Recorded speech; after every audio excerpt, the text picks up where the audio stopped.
اعوذ باللہ من الشیطان الرجیم بسم اللہ الرحمن الرحیم اولم یر الانسان انا خلقناہ من نطفۃ فاذا هو خصیم مبین۔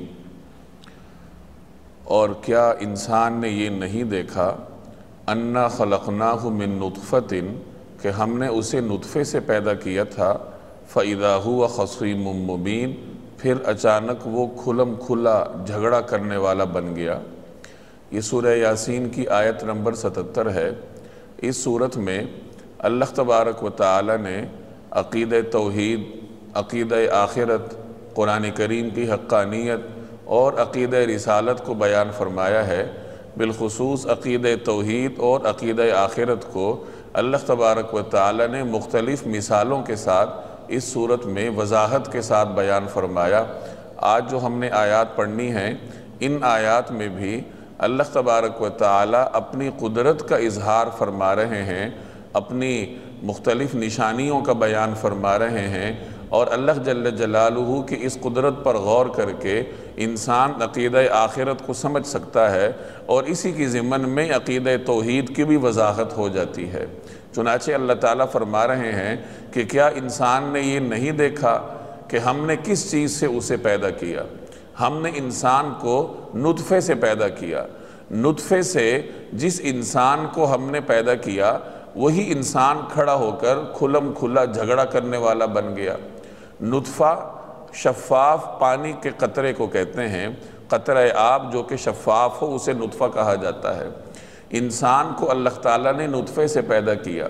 حضرت آدم علیہ السلام کی تخلیق اللہ تبارک و تعالیٰ نے مٹی سے فرمائی، اور اس کے بعد آگے انسانوں کا سلسلہ اللہ تبارک و تعالیٰ نے پانی سے چلایا، قطرہ آب سے، نطفے سے اللہ تبارک و تعالیٰ انسان کے نسل کو چلاتے ہیں، جس کا ذکر قرآن کریم کی ایک آیت میں بھی ہے کہ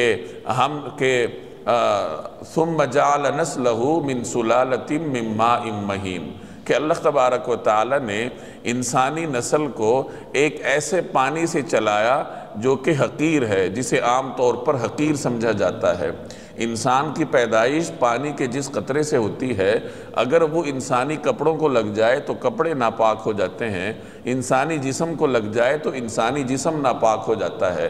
تو ایسے حقیر قطرے سے اللہ تبارک و تعالی زندہ سلامت انسان پیدا کر دیتے ہیں جو اشرف المخلوقات ہے۔ تو اللہ تبارک و تعالی اس آیت میں اپنی قدرت کی طرف اشارہ فرما رہے ہیں کہ میری قدرت دیکھو کہ میں نے ایک پانی کے حقیر قطرے سے کس طرح خوبصورت انسان کو پیدا کیا۔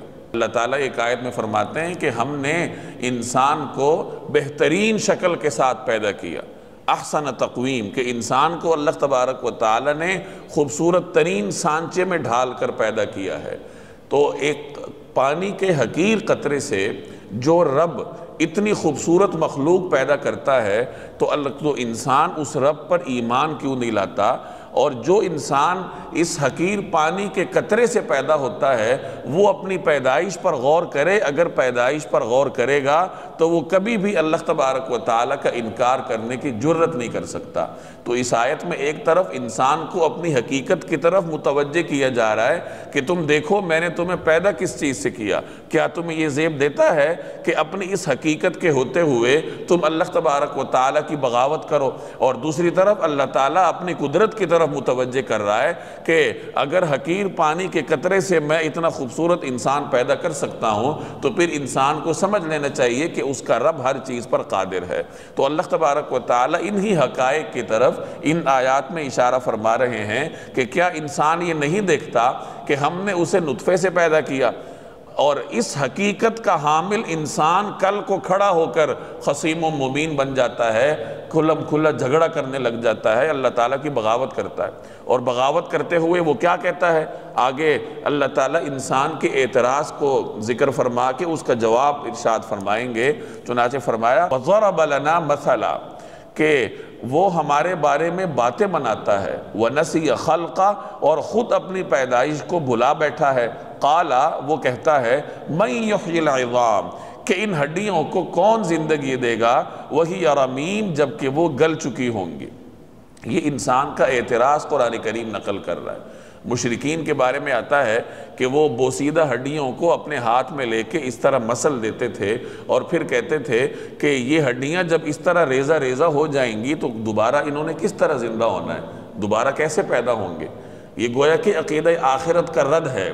اللہ تعالیٰ نے انسان کو اس عقیدے کی تعلیم دی کہ تم نے مقررہ وقت یہاں گزارنا ہے، اس کے بعد عالم برزخ میں جانا ہے، اور پھر تم عالم آخرت میں منتقل ہوگے جہاں میدان حشر لگے گا، اللہ کا دربار قائم ہوگا، اعمال نامہ ہر انسان کو دائیں یا بائیں ہاتھ میں تھمایا جائے گا اور اسی کے مطابق اللہ کے دربار سے فیصلے صادر ہوں گے۔ یہ عقیدہ آخرت ہے۔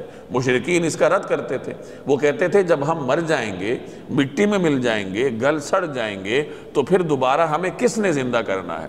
تو اس اعتراض کو اللہ نے اس آیت میں ذکر کر کے آگے پھر اس کا جواب ارشاد فرما رہے ہیں۔ چنانچہ فرمایا کہ وہ ہمارے بارے میں باتیں بناتا ہے۔ باتیں کیا بناتا ہے؟ کہ اللہ کی تخلیق کا، اللہ کی قدرت کا انکار کرتا ہے کہ ہمیں دوبارہ کس نے زندہ کرنا ہے، اور وہ اپنی حقیقت کو بھلائے بیٹھا ہے۔ اگر انسان کے سامنے اپنی حقیقت ہو کہ میں کس چیز سے پیدا ہوا ہوں، کس طریقے سے اللہ تبارک و تعالیٰ نے ایک حقیر پانی، ناپاک پانی کے قطرے سے مجھے پیدا کیا، اور ناپاک پانی کے اس قطرے کو اللہ نے کہاں رکھا؟ ماں کے پیٹ میں۔ جہاں رکھا گیا وہ جگہ بھی ناپاک ہے، اور جن مختلف مراحل سے انسان کو گزارا جاتا ہے ان میں سے ہر مرحلہ اپنی جگہ پر نجس ہے۔ انسان نطفے سے پیدا ہوتا ہے، اس نطفے کو اللہ تبارک و تعالیٰ ماں کے پیٹ میں رکھتے ہیں۔ اب ماں کے پیٹ میں ہر طرف نجاستیں، اور پھر نطفے سے خون کا لوتھڑا بنتا ہے، جمع ہوا خون، جمع ہوئے خون سے گوشت کا لوتھڑا بنتا ہے۔ ان میں سے ہر مرحلہ اپنی جگہ نجس ہے، نطفہ بھی نجس ہے، جمع ہوا خون بھی نجس ہے، گوشت کا لوتھڑا بھی ناپاک ہے۔ تو جو انسان اس طرح ناپاکیوں کا مجموعہ ہے، وہ اپنی جسم پر غور کرے، اپنی حقیقت پر غور کرے، اور پھر دیکھے کہ کیا مجھے یہ زیب دیتا ہے کہ میں اللہ تبارک و تعالیٰ کا انکار کروں۔ تو اللہ نے اس آیت میں اس حقیقت کی طرف اشارہ کیا کہ یہ اپنی حقیقت بلائے بیٹھا ہے، اپنی پیدائش اور اس کے مراحل کو بلا کر ہمارے بارے میں باتیں بناتا ہے، اور کہتا ہے کہ ان ہڈیوں کو کس نے زندہ کرنا ہے۔ اب آگے اگلی آیت میں اس کا جواب آ رہا ہے، قل آپ کہہ دیجئے یحییھا الذی انشأھا اول مرہ، کہ ان ہڈیوں کو جس نے پہلی بار پیدا کیا تھا وہی دوبارہ بھی پیدا کرے گا۔ قل آپ کہہ دیجئے یحییھا، ان کو وہی زندگی دے گا، الذی انشأھا اول مرہ، جس نے انہیں پہلی بار پیدا کیا تھا، وہو بکل خلق علیم، اور وہ پیدا کرنے کا ہر کام جانتا ہے۔ اللہ تبارک و تعالی ہر طریقے سے انسان کو تخلیق دے سکتا ہے۔ جواب اس طریقے سے دیا گیا کہ جب انسان کا وجود نہیں تھا، انسان کو عدم سے وجود میں اللہ تعالیٰ لایا ہے، جب اس کا تصور بھی نہیں تھا اس وقت اللہ نے انسان کو پیدا کیا۔ تو جو ذات پہلی مرتبہ پیدا کرنے پر قادر ہے تو وہ دوبارہ بھی پیدا کر سکتی ہے۔ آپ کو معلوم ہے کہ جب تک کسی چیز کا تصور نہ ہو اس وقت اس کو بنانا مشکل ہوتا ہے۔ جب ایک مرتبہ کوئی چیز لوگوں کے سامنے آ جائے پھر اس کو دوبارہ بنانا آسان ہوتا ہے۔ ہر چیز کو پہلی مرتبہ بنانا مشکل، دوبارہ بنانا آسان۔ تو جو ذات انسان کو پہلی مرتبہ پیدا کرتی ہے تو وہ انسان کو دوبارہ بھی پیدا کرنے پر قادر ہے۔ تو اس حقیقت کی طرف اللہ نے اس آیت میں اشارہ فرمایا کہ جس ذات نے اس کو پہلی مرتبہ پیدا کیا وہ دوبارہ پیدا کرنے پر بھی قادر ہے۔ اب اسی دلیل کو مزید سمجھایا جا رہا ہے، الذی جعل لکم من الشجر الاخضر نارا، وہی ہے جس نے تمہارے لیے سرسبز درخت سے آگ پیدا کر دی ہے، فَإِذَا أَنْتُم مِّنْهُ تُوقِدُونَ، پھر تم ذرا سی دیر میں اس سے سلگانے کا کام لے لیتے ہو۔ عربوں میں کچھ ایسے درخت پائے جاتے تھے کہ جن کی شاخوں کو آپس میں رگڑنے سے آگ پیدا ہوتی تھی۔ تو اللہ تعالیٰ فرما رہا ہے کہ اگر سرسبز درخت میں آگ رکھ سکتا ہوں، تم سرسبز درخت کو ماچس کی طرح آگ جلانے کے لیے استعمال کر سکتے ہو، تو جو ذات اس پہ قادر ہے کہ سرسبز درخت کو ایک متضاد صفت دے دے، متضاد صفت کیا کہ اس میں آگ رکھ دے، تو وہ اس چیز پر بھی قادر ہے کہ وہ انسان کو دوبارہ پیدا کرے۔ اور بعض علماء فرماتے ہیں کہ اس آیت میں ایندھن کی طرف اشارہ ہے کہ سرسبز درخت ہے، پھر جب وہ خشک ہو جاتا ہے تو انسان اس کو ایندھن کے طور پہ استعمال کرتا ہے۔ تو جس درخت میں اللہ نے یہ صلاحیت رکھی ہے کہ وہ آگ پکڑتا ہے، وہ جلتا ہے، انسان کے لیے ایندھن بنتا ہے، تو جو ذات درخت میں آگ رکھتی ہے یا اس کو ایندھن بناتی ہے، اس کو جلانے کے کام کے لیے استعمال کرتی ہے، تو وہ ذات انسان کو بھی دوبارہ پیدا کر سکتی ہے۔ ماضی قریب کے مشہور مفسر گزرے ہیں علامہ طنطاوی مصری رحمہ اللہ، وہ فرماتے ہیں اس آیت کی ذیل میں کہ درختوں میں اللہ تبارک و تعالی نے آکسیجن جذب کرنے کی صلاحیت رکھی ہے، اور آکسیجن ایک آتشگیر مادہ ہے کہ اس سے آگ بھڑکتی ہے۔ تو اس طریقے سے اللہ تبارک و تعالی پتوں میں صلاحیت رکھتے ہیں کہ وہ بعد میں آگ پکڑ سکیں۔ تو جو ذات اس طریقے سے درختوں میں متضاد صفات کو پیدا کرنے پر قادر ہے تو وہ انسان کو بھی دوبارہ زندگی دے سکتا ہے۔ تو اس طریقے سے مشرکین کے اعتراض کا جواب اللہ تبارک و تعالی نے دیا۔ اَوَلَيْسَ الَّذِي خَلَقَ السَّمَاوَاتِ وَالْأَرْضَ بِقَادِرٍ عَلَىٰ أَن يَخْلُقَ مِثْلَهُمْ بَلَىٰ وَهُوَ الْخَلَّاقُ الْعَلِيمُ۔ اَوَلَيْسَ الَّذِي خَلَقَ السَّمَاوَاتِ وَالْأَرْضَ بِقَادِرٍ، بھلا جس ذات نے زمین و آسمان کو پیدا کیا ہے کیا وہ قادر نہیں ہے عَلَىٰ أَن يَخْلُقَ مِثْلَهُمْ، اس بات پر کہ ان جیسوں کو پیدا کر سکے، یعنی ان جیسوں کو دوبارہ پیدا کر سکے؟ بلا، کیوں نہیں، وَهُوَ الْخَلَّاقُ الْعَلِيمُ، جبکہ وہ سب کچھ پیدا کرنے کی پوری مہارت رکھتا ہے۔ اب یہ بھی اسی جواب ہی کی مزید وضاحت ہے کہ انسان اپنے گرد و پیش میں دیکھے، یہ زمین ہے، آسمان ہے، زمین پر بڑے بڑے پہاڑ ہیں، تو جو ذات اتنی بڑی بڑی جسامت کی حامل مخلوقات کو پیدا کرتی ہے تو کیا وہ ان جیسے لوگوں کو دوبارہ پیدا نہیں کر سکتی؟ وہ انسان کو دوبارہ تخلیق نہیں دے سکتی، انسان کو دوبارہ نہیں پیدا کر سکتی؟ تو انسان اس پہ غور کیوں نہیں کرتا؟ انما امرہ اذا اراد شیئا ان یقول لہ کن فیکون۔ انما امرہ، اس کا معاملہ تو یہ ہے، اذا اراد شیئا، کہ جب وہ کسی چیز کا ارادہ کر لیتا ہے، ان یقول لہ، تو صرف اتنا کہتا ہے کن، کہ ہو جا، فیکون، بس وہ ہو جاتی ہے۔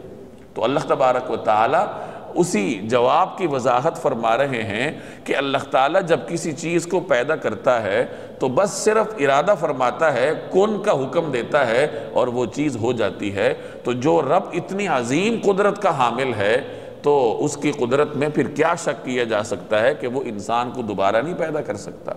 علامہ عثمانی رحمہ اللہ نے یہاں ایک نقطہ ذکر کیا کہ انسان جسم اور روح سے مرکب ہے، اور روح اللہ تبارک و تعالیٰ کے حکم کا نام ہے۔ چنانچہ سورہ بنی اسرائیل میں اللہ تبارک و تعالیٰ نے روح کے بارے میں فرمایا کہ امر ربی، کہ یہ تیرے رب کا امر ہے، تمہارے رب کا حکم ہے۔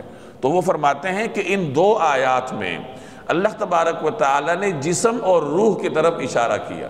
پچھلی آیت میں اللہ تعالیٰ فرما رہے ہیں کہ جو ذات زمین و آسمان، پہاڑوں جیسی بڑی مخلوقات کو پیدا کر سکتا ہے تو وہ انسانی جسم کو دوبارہ نہیں پیدا کر سکتا، اور اس ذات میں اللہ تبارک و تعالیٰ نے روح کی طرف اشارہ فرمایا کہ جب وہ جسم کو پیدا کر لے گا تو اس کے بعد کلمہ کن کے ذریعے، اپنے حکم کے ذریعے اس میں روح بھی پیدا کر دے گا۔